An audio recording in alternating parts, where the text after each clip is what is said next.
Gender is really important here, right?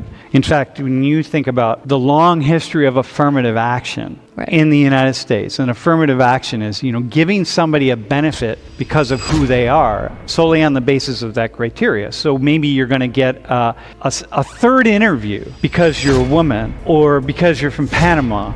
I'm actually I'm a little shocked where America is right now. Of Americans think about DEI? Do they support it? Are they opposed to it? Are they? The majority, I would say that most people like it. Most people like it? Probably. Wait, why do you think they like it? Because I think majority of are you talking about the United States? Yeah, just the U.S. I think the majority of the United States is more left-leaning. More left-leaning? Huh. Yeah, I don't know about that. You don't think so? I think the majority of Americans are very much in the middle and mixed up with their ideas, is my own personal perspective. Yeah.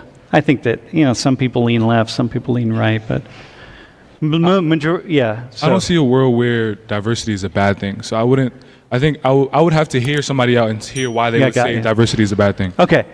How about, what do you think? The majority of people's?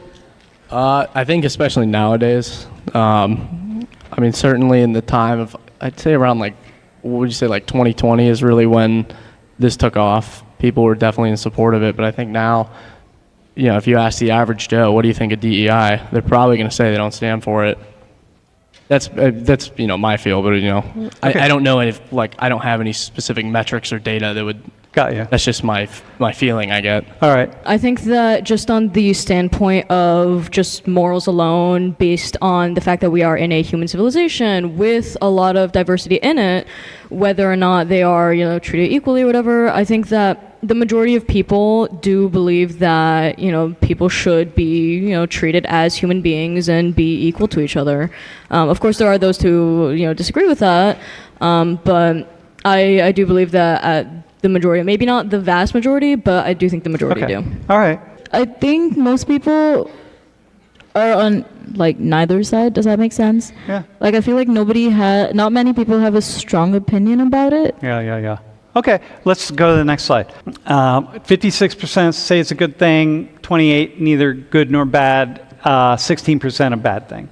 Okay, that's in general, DEI. And I think that I'm going to go with. That's a still pretty big majority. So 30% of people are, not 30%, I'll say 28% are just kind of, they feel nothing about diversity, equity, and inclusion at the workforce.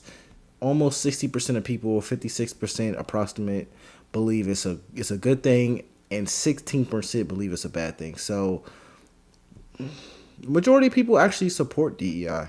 According to this research. With what Mac's saying, I was seeing if you all would break this up into actual diversity, equity, inclusion, because we put it together as though it's one single thing, but it's actually so much more than that, right? But nonetheless, okay, so here we are. Let me show you another slide really fast.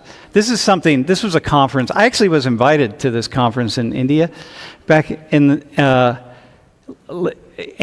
I didn't just put this up for you, Sami. Just say this is all over India, man. You look up DEI in India, or you look up DEI in Nigeria, or DEI in Germany, or it's everywhere. It doesn't really matter. So this is not, and what's important is to see that this is not just a U.S. thing. This is global, because the world, the entire planet, is dealing with these global issues and global diversity. Hey, what do you think Black and brown people think about DEI in their workplaces as compared to white people? I don't know. I feel like they'd be divided about it. I feel like some people wouldn't be okay. They don't like the force thing that a lot of people are putting out there. Oh, wait, hang on. Can you say more about that? Okay, so since I've come to the U.S., I've heard a lot about diversity being forced in the U.S. I don't know much about it, but I have heard about it a lot, especially from people that grew up here. Yeah. At Penn State Global, I work with people that grew up here too, and they talk about how sometimes they're used to forced diversity rather than because they're good at it. So in other words, it's hey, listen, you want to be part of this, or you want to be a student here at Penn State. you're going to have to go to this workshop on diversity. You want to be part of our organization. You all are going to get hired somewhere. So let's say you get hired at Microsoft, let's say, right? It's like you're gonna take these diversity workshops. I mean, you don't have a choice on that. That's just it. So this is the kind of that's actually what happens. Yeah, that's a pretty good representation of what happens. Or it's more quiet than that. Let's say you're known for not supporting DEI standards. They will just blackball you from getting any work. It's stuff like that that happens throughout society. So, yeah, it's pretty common, I guess. What do you think black and brown people think about DEI in their workplaces compared to white people? Just my gut feeling, I'd say there's probably a good majority of people who only see it at surface level, just like, what it stands for, diversity, equity, inclusion, and think that's a good thing. Like just how many people do you think hear that and they don't really take it seriously? They're just like, they just go through the steps. Like, yeah, whatever. Okay, I'll go to the workshop, but I don't really care. How many white people do you think do that? What's your gut? I think a lot, because I think a good majority of them might be saying themselves, like, let's just get this over with. Like, I'm not gonna, like, it's not really gonna affect me in any way. It's just something I have to do. Because I mean, company policy, that's up to the company. It's not like they're doing anything immoral. Well, Mr. Starbuck is saying, hey, listen to these companies, stop doing that. Like, that's just not, you're wasting a lot of money on this. Well, there's, the money thing is the big issue.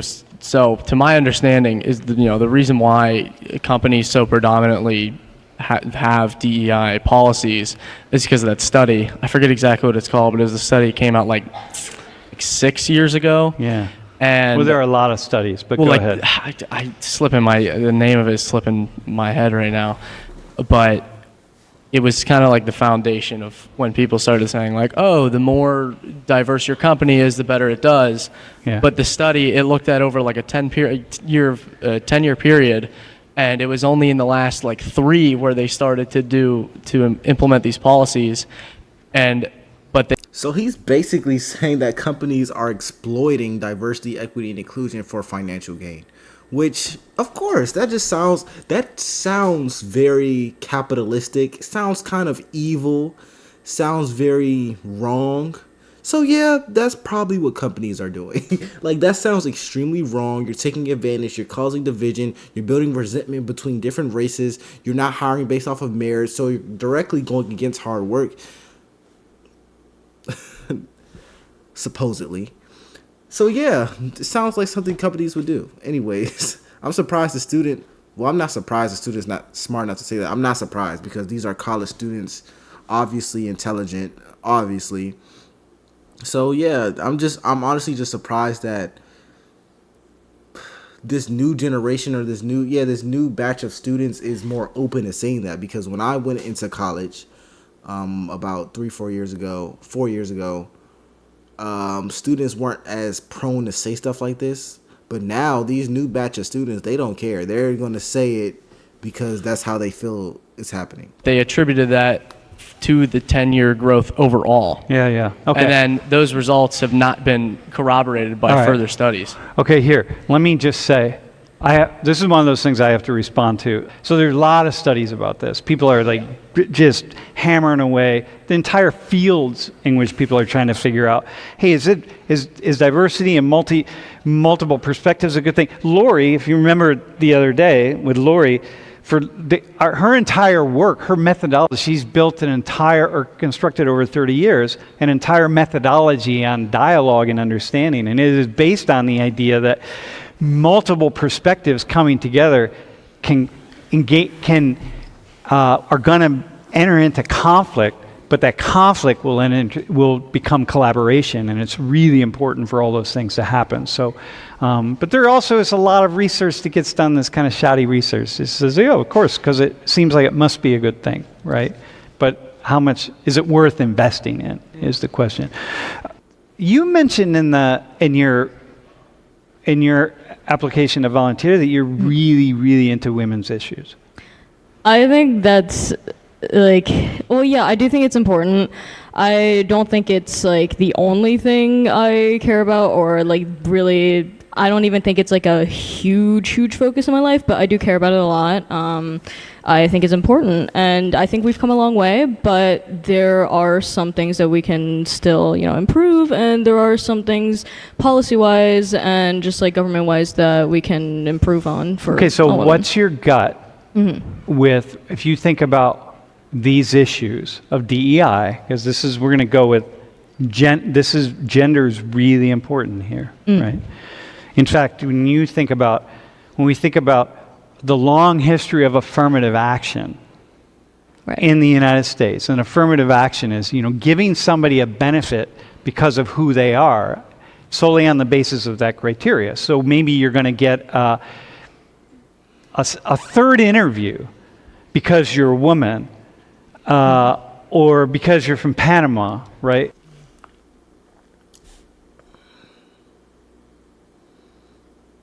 The civil rights movement was 60 years ago, 70 years ago. I'm actually kind of, I'm a little shocked where America is right now. And what I mean by that is I'm kind of shocked that we're kind of still on this topic.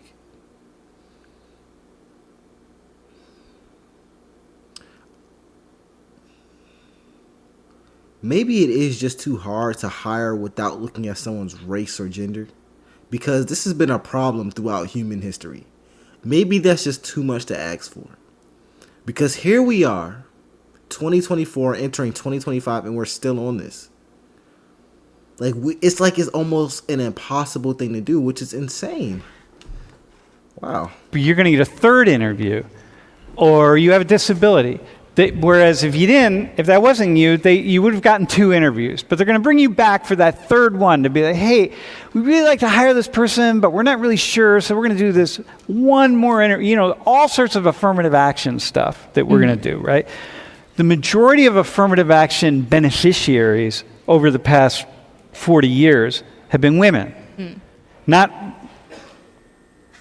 black and brown people. It's women. Like affirmative action programs, right? So think about this. When you think about that term affirmative action, and what that means, and most of those women are white women. So Mac. No, I'm not going to accept this, Dr. Richards. I understand you are a doctor in this topic, but no, I'm not accepting it. When you talk about affirmative action, you are not necessarily just talking about white women.